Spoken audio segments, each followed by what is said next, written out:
Do you translate before you communicate? Do you have this question? Even if I say something, it will not matter because they already know it.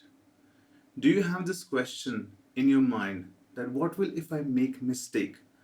They will laugh at me. Do you doubt yourself when you speak that just in case if you make any mistake, people will start judging you? Yes, these are the fear of communication. And I'll share a secret formula of 5 proven techniques that will transform your communication skills and make you a better communicator. These new techniques will give you an opportunity to enhance your skills and transform yourself as a better communicator. I recommend you implement these new skills which I'm going to provide you and start seeing the change how the way you communicate. Welcome to my channel. My name is Ajinkya and I am on a mission to transform millions of lives by changing their mindset, follow a healthy lifestyle and develop new skills and ultimately be invincible.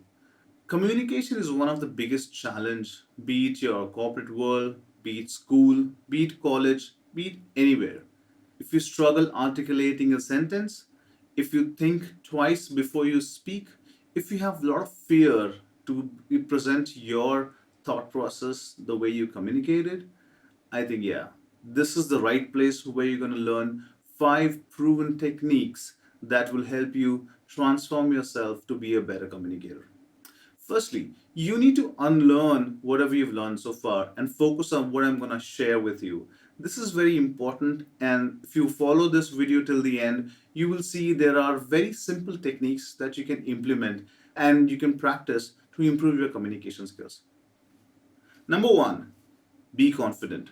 I think this is one of the most important aspect of communication. You have to be confident when you speak.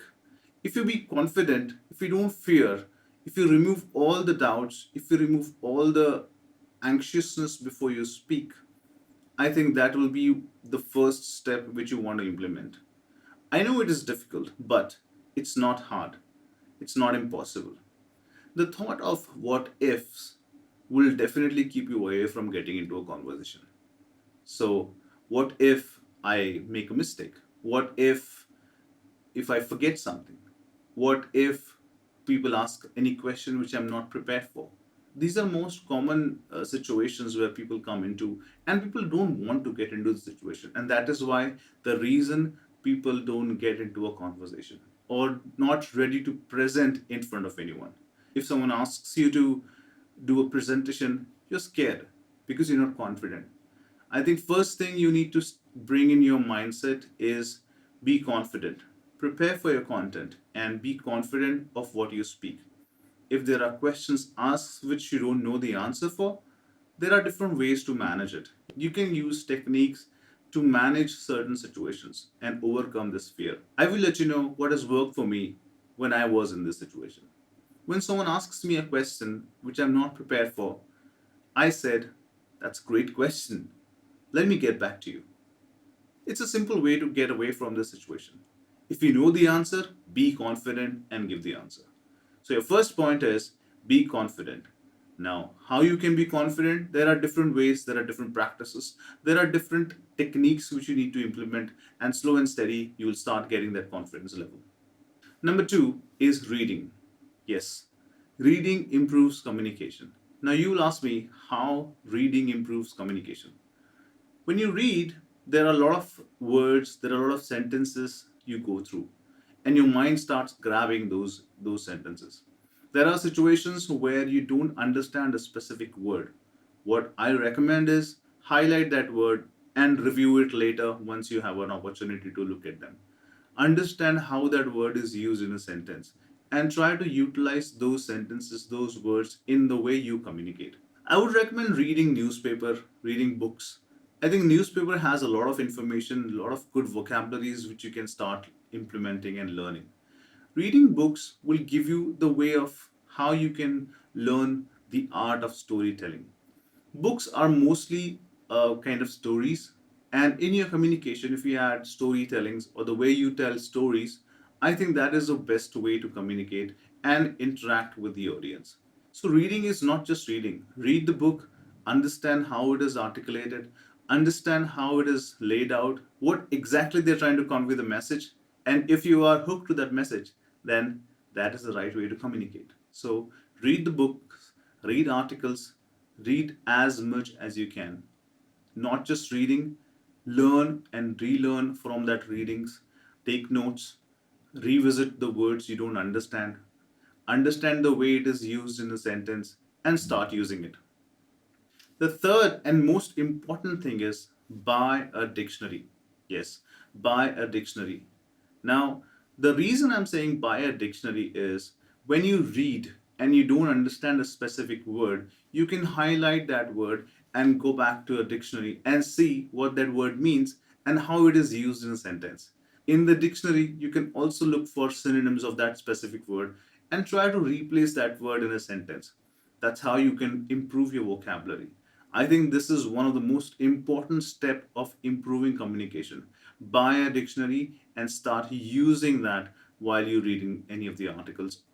The fourth and most important thing which you want to focus on is don't rush. Don't rush. If you're presenting, don't rush. Don't try to complete the presentation as soon as possible. Don't try to get away from the situation. I know the situation is uncomfortable, but the more you face these situations, the more confident you become, the more experience you have on how to handle such situations, how to handle questions, how to manage all these situations. So don't rush, be calm, be composed. For example, if anyone asks you a question and you don't have the answer, there is a way to manage this situation. Follow this tip. If someone asks you a question and don't know the answer, your answer should be, "That's a great question. Let me get back to you." If you want a little time for answering that question, your brain needs 1 second to process that information, because the question which is asked will be definitely on the topic which you're presenting. So if you've researched your topic very thoroughly, you will definitely give the answer, but take a step back, take 1 second of a break, and then answer it. But if you don't know the answer, you can just say, "That's a great question. Let me get back to you." Remember this, write this down. "That's a great question. I will get back to you." There are different techniques you can implement while presenting, while communicating, while speaking in a public, right? There are different situations you need to manage. So, if there are any such situations, don't rush answering that question. Don't rush completing that presentation. If you do this, there are chances of you committing mistake, you're getting fumbled, and you are getting nervous and you're getting anxious, and this will add to your communication to a failure. So don't rush, just be calm, just be composed, and speak slowly so that people will understand what you're trying to say. The fifth and most important thing is practice and repeat. The more you practice, the more confident you become. The more you practice, the more experience you become. I recommend stand in front of a mirror and start speaking and see the way your facial expressions are. The way you speak, the way your facial expressions are, the audience will see you exactly the way you speak. So try to fix certain facial expressions when you speak. I would recommend, if you have a presentation, prepare a script, stand in front of a mirror, read those scripts, and see how you are actually delivering that. Prepare yourself very well before your presentation. Practice your presentation, practice your speech, practice your voice modulation. Your voice modulation is one of the most important aspect, and I can talk about it in my other video. But voice modulation also impacts your communication, the way you want to deliver the message. The more confident you are, the more solid the voice will be.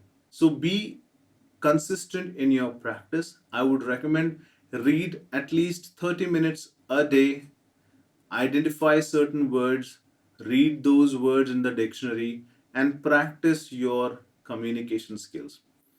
So I'm so excited that you have taken this step to watch this video till the end. I hope this video will help you improving your communication skills and make yourself a better communicator. Let me recap quickly all the 5 points I've said. 1, you need to be confident. 2, you need to read a lot. 3, buy a dictionary. 4, slow down, don't rush. And 5, practice and repeat.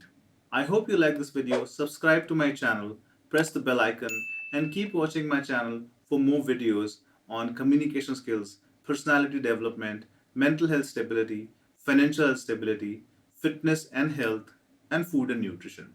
I plan to share one video every week, so keep watching my channel for more videos.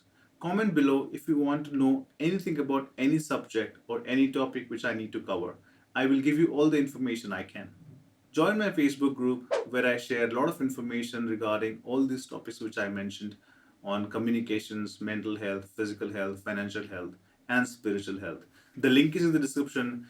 Click on it and join that Facebook group. Follow me on Instagram where I share daily motivational and inspirational videos that will transform your life to be invincible. Join the WhatsApp group that is exclusively for the members to get daily tips on how you can manage different situations of your life. Till then, keep focused, be strong, be positive, and be invincible.